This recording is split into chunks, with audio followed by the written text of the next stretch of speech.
복잡하고 어려운 경제 쉽게 풀어드리는 경제플러스 시간. 오늘도 박연미 평론가 모셨습니다. 자, 어서 오십시오. 안녕하세요. 자, 오늘은 물가 가져오셨군요. 네. 가져왔습니다. 네. 네.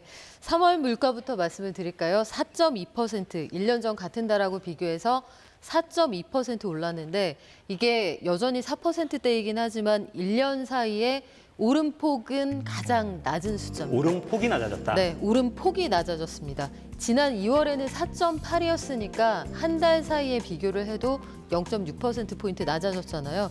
그래서 어떤 게 전반적으로 숫자를 좀 낮췄나 구체적으로 좀 들여다보면 휘발유 가격이 17.5% 떨어졌고요.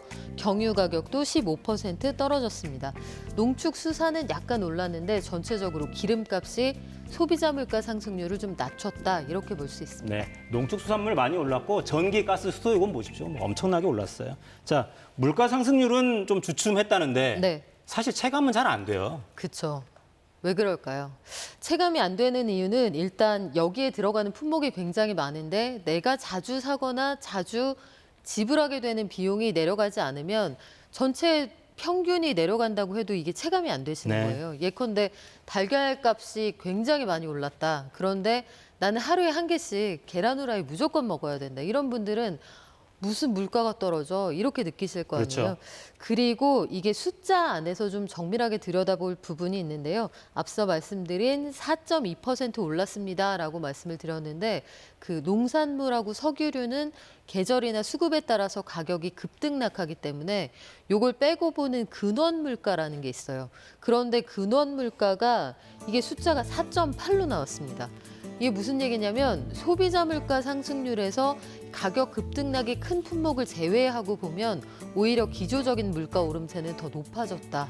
이런 얘기가 되기 때문에 서비스 물가나 외식 물가 같이 우리가 피부로 체감하는 것의 물가는 떨어지지 않았구나. 이걸 알 수가 있습니다. 그러니까요. 외식 물가 말씀하셨지만 야, 짜장면 가격 이야기가 오늘 하루 종일 나오던데. 네. 야, 근데 이게 평균 가격이 이거밖에 안 돼 이런 생각이 들기도 해요, 사실. 그렇죠. 이거는 전체 평균이고요. 그 통계를 먼저 말씀을 드리면 1970년에 100원을 기준으로 봤을 때 짜장면 가격이 지금 얼마냐? 이게 30년이 지난 2000년에 2,500원이었어요. 그리고 48년 뒤인 2018년에 5,000원을 돌파하게 됩니다. 그리고 지난해 기준으로 이게 52년이 지났잖아요. 6,000원 위로 올라갔다라고 하는데 에이 무슨 소리. 우리 동네는 이미 10,000원일세 이런 분들도 분명히 계실 겁니다. 그러니까요. 외식 물가 상승률 그래프도 저희가 준비를 해놨는데 야, 이게 도대체 계속 이렇게 오르니 무슨 물가 이게 4%라는 게 믿기지도 않아요. 그렇죠. 직장인들 점심값이 무섭다 이런 얘기 나올 만하고요. 외식 물가 상승률을 보면 11달 동안 7% 밑으로 내려갈 생각이 없어 보이거든요. 문제는 앞으로도 더 올라갈 가능성이 있다는 겁니다. 네. 자, 그나마 소비자 물가 상승률이 좀 둔화된 거 사실은 4%라고 해도 무지하게 높은 건데. 아유, 높죠. 그나마 네. 이렇게 된 게 기름값 떨어진 게 꽤 컸다는 거 아니에요? 근데 그렇습니다. 최근에 또 꿈틀거리잖아요. 이게 그 뉴욕 상업거래소에서 4일, 현지 시간 4일 기준으로 보면 5월 인도분 서부 텍사스산 원유, 흔히 뉴스에서 WTI라고 하는 그것의 가격이 하루새 한 0.36% 올라서 $80 위로 올라갔습니다. 배럴당. 그런데 이게 숫자로 들으시면 감이 잘 안 오잖아요. 3월에 배럴당 가격이 66불 정도 했으니까 지금 무슨 일이야? 이게 이렇게 느끼실 만해요. 66에서 80 위로. 그렇죠. 그리고 그 바로 전거래일에는 하루새 그 오름폭이 6%였습니다. 네. 왜 이런 일이 벌어지고 있느냐? 오펙 플러스라고 기름을 캐내는 나라들이 모여서 공개적으로 다시 한번 담합을 시도하고 있기 때문입니다. 우리 덜 캐내자. 그렇죠. 사실 이렇게 대놓고 담합하는 기구가 몇 개 없거든요. 그런데 그들만 가지고 있기 때문에 우리가 그들의 정하는 가격에 따라가게 되어 있는 그런 상황인데 미국은 전체적으로 보면 이 원유 비축량을 계속 감소하겠다, 계속 줄이겠다 이렇게 얘기를 하고 오펙 플러스는 덜 캐내겠다 이렇게 얘기를 하는 그런 상황이에요. 오펙 플러스가 그래서 기존에도 가지고 있었던 감산분이 있습니다. 기존에도 오펙 플러스가 예정했던 감산분이 연말까지 가지고 있었던 계획을 보면 작년 11월 이후에 하루에 우리가 200만 배럴씩 감산을 하겠다라고 했었어요. 그런데 이거 받고 116만 배럴 추가로 감산한다. 근데 이게 끝이 아니고요. 러시아가 또 있잖아요. 러시아가 원래는 올해 6월 말까지만 하루 평균 50만 배럴 감산한다고 하다가 생각해보니까 이거 연말까지 연장해야겠는데 이거 다 더하면 연말까지 추가로 감산한다는 양이 366만 배럴입니다. 이게 어느 정도의 소요량이냐면 올해 기준으로 전 세계 인구가 하루에 사용하는 원유의 양이 대략 1억 배럴. 네. 그 가운데 3.6% 정도를 확 줄여버리겠다라는 거니까 기름값이 이 정도로 튀어오를 만하고요. 이제 앞으로의 경로가 어떻게 될 거냐. 80불대 그 초중반에서 왔다 갔다 하면 그래도 충격을 흡수할 만한데 골드만삭스 이런 데서는 굉장히 무섭게 연말에 100불 간다 이런 얘기까지 하고 있거든요. 100불까지.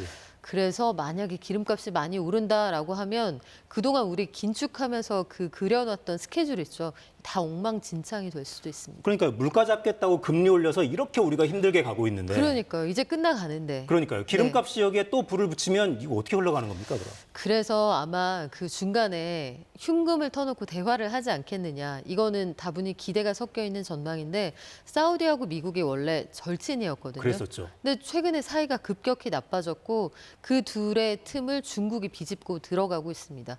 그러니까 경제의 문제로 보이지만 다분히 정치적인 요소가 가만히 되어 있기 때문에 미중 간의 갈등 그리고 그 중간에서의 역할 이런 것들이 그때그때 달라질 수 있어서 하반기에 이렇습니다. 단언하기 어렵습니다. 근데 또 이게 기름값도 걱정이고 네. 기름값의 구조를 보면 세금이 훨씬 많이 들어가잖아요. 기름 그쵸. 자체의 원가보다. 그러면 이건 국내 기름값에 또 영향을 미치지 않겠어요, 또? 세금에도 또 영향을 갖고. 분명히 미칠 수 있죠. 지금 기름값은 말씀하신 것처럼 기름값에 그 세금이 상당 부분 붙어 있고 그냥 세금을 제외한다라고 치면 사실 동량의 생수보다 기름이 더 쌉니다. 그런데 기름값에 세금이 워낙 많이 붙어 있기도 하고요. 우리도 지금 기름값에 따라서 한동안 기름값이 급등할 때 유류세를 계속 낮춰줬잖아요. 그렇죠. 이게 2021년 11월부터 유류세 20% 인하했다가 이걸로 안 되겠는데 22년 5월부터는 30%로 인하폭을 확대합니다. 그리고 7월부터는 이 사상 최고치인 37%로 인하폭을 늘리는데 요게 해바뀌면서 좀 조정이 됐어요. 경유는 37% 유지가 되고 휘발유는 25%로 줄였는데 요거 연장할 거냐 말 거냐 이거 이달 안에 결정을 해야 됩니다. 나라 입장에서는 세수가 전반적으로 좀 줄어들고 있는 상황에 이거를 연장을 하자니 좀 어렵고 연장을 안 하자니 기름값이 오를 것 같고 굉장히 걱정인 그런 상황이죠. 그러니까요. 국세 수입 현황 그래픽을 저희가 조금 전에 보여드렸는데 작년에 70조 원이었는데 야 올해는 54조밖에 안 돼요. 네, 15조 원 이상 줄었죠. 네, 그러니까 나라 살림이 저렇게 되면 돈 쓸 일이 많은데 걱정된단 말이죠. 그렇죠. 참 이게. 자, 기름값이 이렇게 올라가면 전기요금, 가스요금 여기도 또 영향을 연쇄적으로 미칠 거 아닙니까? 그렇습니다. 유가가 급등하게 된다라면 전기요금도 올라갈 가능성이 크다고 보셔야 되는데 전기요금은 주로 액화 천연가스 LNG라고 하는 것에 연동이 되지만 장기 계약 물량은 전체 80%를 차지하는데 요거는 상대적으로 안정적이라고 보는 유가에 연동하게 돼 있어요. 그러면 유가가 크게 튀어오른다. 전기요금의 원료 가격이 올라가게 되니까 전기요금 올립시다. 이쪽으로 힘이 쏠릴 수 있고요. 우리 지금 2분기 전기가스요금 아직도 결론을 못 냈잖아요. 네. 2분기가 시작이 됐는데. 일단 보류했죠. 그렇죠. 그러면은 하반기에 밀린 숙제를 한 번에 하게 될 수도 있어서 이거는 좀 예의주시해야 합니다. 아니 전기요금 말씀하셔서 그런데 네. 전기요금 안 올리면 한전 적자 계속 커질 거고 그러면 한전 또 채권 발행해야 될 거고 채권 시장도 또 불안해지고 뭐 계속 그렇죠. 그러니까 악순환, 도돌이표가 되는 건데요. 뭐 기본적으로 이 모든 문제의 발단은 100원짜리 전기를 70원에 팔면서 시작이 되는 거죠. 가스도 마찬가지입니다. 100원에 떼어와서 60몇 원에 판매를 하니까 팔수록 적자가 늘어난다는 그렇죠. 건 기정사실이에요. 그러면 이 문제를 어떻게 해소할 거냐? 얼마의 올림폭을 어느 정도로 나눠서 우리가 충당을 하게 될 거냐. 사회적 합의가 필요한데 이거는 미움받을 용기가 좀 필요합니다. 그렇죠. 네. 그러니까 현 정부가 출범하면서 전 정권의 포퓰리즘 계속해서 비판해 왔는데 막상 닥치니까 결정을 못 하고 있단 말이죠. 내년에 선거도 있고 여러 고민이 있을 겁니다. 자, 경제 이야기로 돌아와서 다음 주 화요일에 당장 이제 금통이 열리게 되는데 네. 자, 기름값도 올라갈 것 같고 여러 고민이 계속 되겠습니다.